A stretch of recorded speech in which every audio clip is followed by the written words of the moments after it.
John Brzenk had burst onto the arm wrestling scene in the early 80s, and during the next decade and a half solidified himself as the top puller in his weight class and a ferocious contender for the #1 arm wrestler worldwide. This is part 3 of a multi-part series on the greatest arm wrestler of all time. So if you want to get notified when the next video drops, subscribe to the Arm Historian. In this video, we'll see how John gets rid of the last remaining competition, nearly quits the entire sport, and how he was challenged to stay and continue to rise to new heights. What's the secret to John Brzenk? What makes you you? After coming in third in the 1994 Yukon Jack Worlds, behind the formidably strong Gary Goodrich and Cleve Dean, John decided he should maybe lay off the heavyweight class for a while.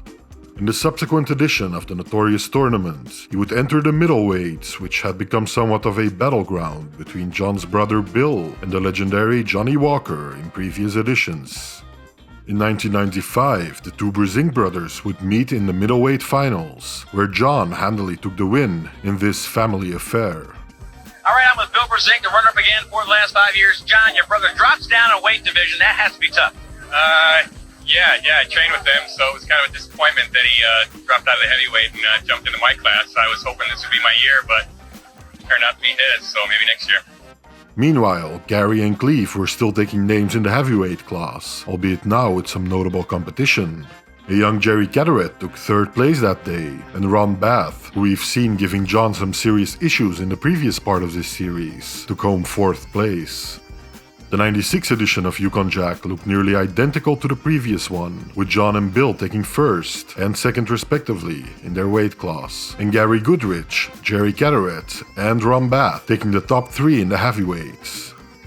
Cleve Dean had stepped away from the sport once again by now, and it seems John's fiercest competitor, and perhaps the #1 arm wrestler in the world at the time, Gary Goodrich, would soon follow suit. In fact, Yukon Jack would soon sever its ties completely with arm wrestling, leading to the abrupt dissolution of what had quickly become the biggest and most heavily contested arm wrestling tournament of its day. Even though John had come in 3rd to a couple of arm wrestling giants in '94 at Yukon Jack, whenever he would venture to the east, he would still reign supreme. There's the Brown Meister man, he's ready. John, Bill. Pretty big auditorium is where we'll be pulling. John, as well as Bill Brzenk, received an invite to attend the Golden Bear International Tournament in the spring of '94, and both ended up wrecking house, with John once again defeating Zaur Skadadze like he did 4 years ago.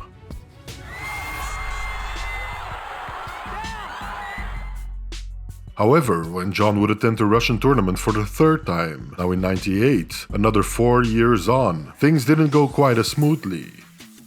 John got a 2nd place on the left arm, and managed to once again secure 1st place in the 90+ kilogram category on the right. However, what John didn't know was that the Russians were preparing a secret weapon. Alan Karayev had been coming up in the WAF circuit and seized the opportunity when John and him would meet in the finals of the overalls that year at the Golden Bear. A true battle ensued where Karayev would show his tenacity, beating the Golden Boy John Brzenk in the end.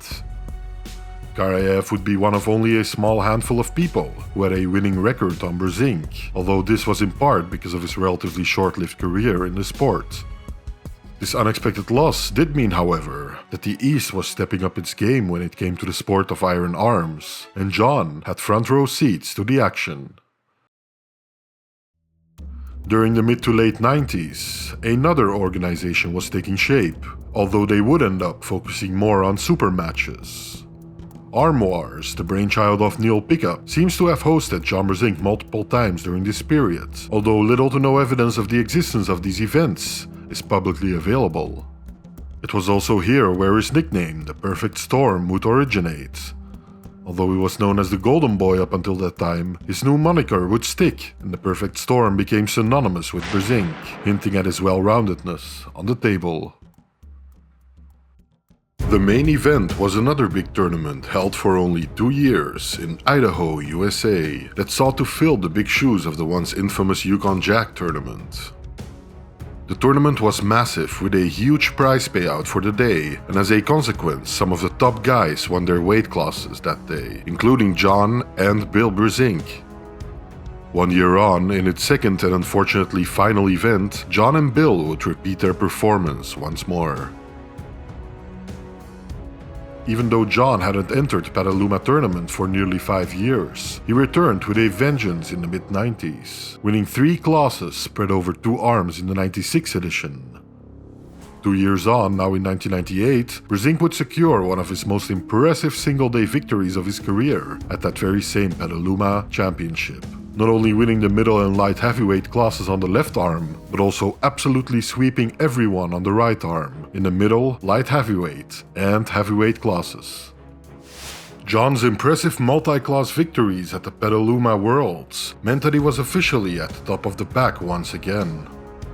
Partly because of this, none other than Guinness World Records decided to celebrate this, and as an extension his entire career, by naming John Brzenk history's most successful arm wrestler in their 2000 edition. This certainly proved true for the 90s as a whole, during which time John had been consistently winning countless national, state, and even world titles. With the turn of the millennium now quickly approaching, the World Arm Wrestling Federation was looking to put on quite a competition in Tokyo, Japan. Up until this point, John hadn't shown much interest in the WAF Worlds, seeing as the strongest competitors, as well as biggest prize payouts, were usually found in North America. This time, however, the WAF also organized a number of super matches, which were in reality more of an overall class, with several thousands being paid out to those who did well at them. John traveled to Japan together with his father, and Brzenk Sr. would end up winning gold on both arms in the Grand Masters, plus 80 kg divisions. Brzenk Jr. managed to snag a rare left arm gold medal, beating out another pair of North American future legends in Ron Bath and Devin Larratt. John didn't pull the senior right arm class to keep fresh for what he considered the more important overall category, and it paid off. John took first place that day in the overalls, scoring a payday of a whopping $5,000. By this time, John had proven himself quite formidable on the left arm as well, as evidenced by his first place at the WAF Worlds, but also admitted he wasn't quite at the same level as he was with the right. By 1999, Nevada especially had become a hotbed for people looking to score some substantial prizes on the arm wrestling circuit. The National Pro-Am and Nevada State Championships, as well as the Reno Reunion Championships, saw John winning multiple categories on each arm and defeating some of the best in the game. It seems little could be done to stop the ascendancy of King John, who many now consider to be the undisputed best arm wrestler in the world. Now well and truly into the new millennium, Mike Bowling, an experienced arm wrestler in his own right, would try and shake up the arm wrestling world by organizing a rather unique tournament. The Harley Pools saw each athlete that won a class earn a key, one of which would start a brand new Harley bike. Seeing visions of his days winning the over-the-top truck, John of course jumped at the opportunity and entered the tournament's inaugural edition in 2000, winning not only his class, but the Harley bike itself. 1 year on, in 2001, John won 2 classes, but this time didn't manage to secure the grand prize. In 2002 though, our protagonist would win a whopping 3 keys, winning 2 classes on the left and 1 on the right, only losing in the overalls against a now super strong Ron Bath, proving that John still wasn't quite without competition, even in North America. Despite securing that many chances at the bike that year, fate would end up bestowing the winning key on someone else, leaving John to go home bikeless, yet again. Ron Bath, who was by now a very seasoned puller himself, wasn't the only one who was giving John a run for his money in the early 2000s. A new generation of arm wrestlers had arrived on the scene, and they weren't willing to lay down so easily to the well-established Perfect Storm. Travis Bajan, Devin Larratt, Jerry Caderet, Michael Todd, Tom Nelson, and Marcio Barboza were all quickly climbing the arm wrestling ranks, and even from the East, a young Russian athlete by the name of Alexei Voivoda was looking for global domination. John's dominance being challenged had even led to him and some of those challengers being followed around by a camera crew, seemingly making a documentary. Although the results of this wouldn't become revealed until several years down the line.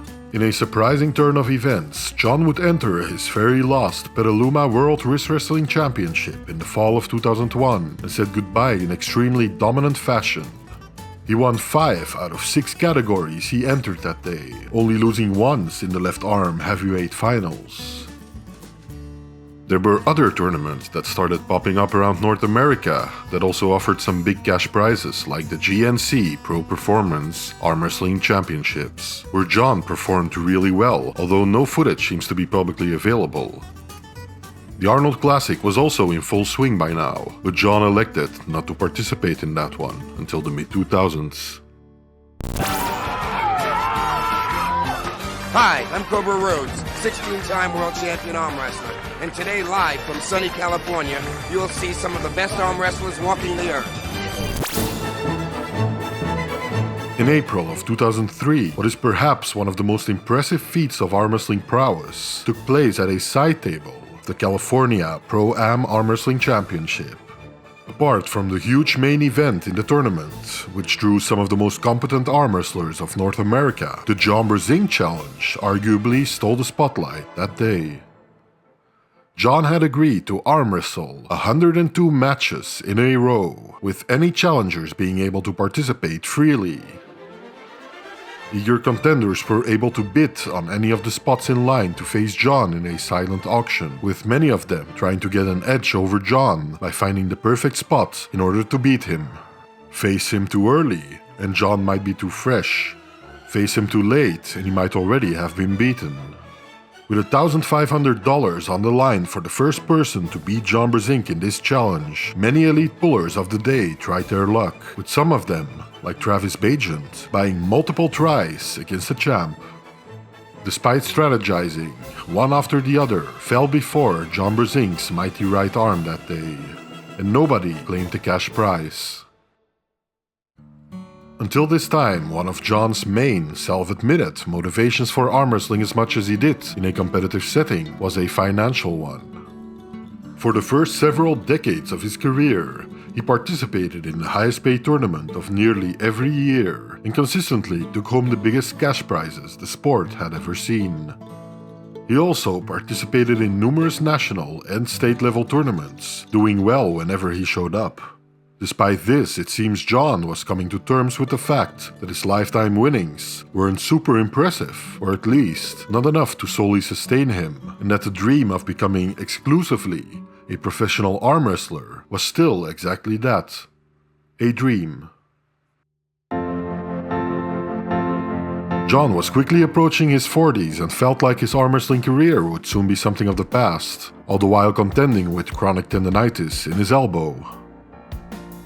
As the sport as well as his position at the top continued to stagnate, he was seemingly losing interest, and although the love for the sport was still clearly there, it felt like the end of an era for John Brzenk.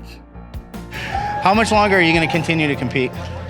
I don't know, maybe another year or two. This might be my last tournament. I don't know. Little did he know, though, that the best was yet to come for John Brzenk, and that the sport, as well as his own place in it, would soon experience an incredible revival, spurred on by none other than the greatest arm wrestler of all time. Join us for all that and more in the next part of this series.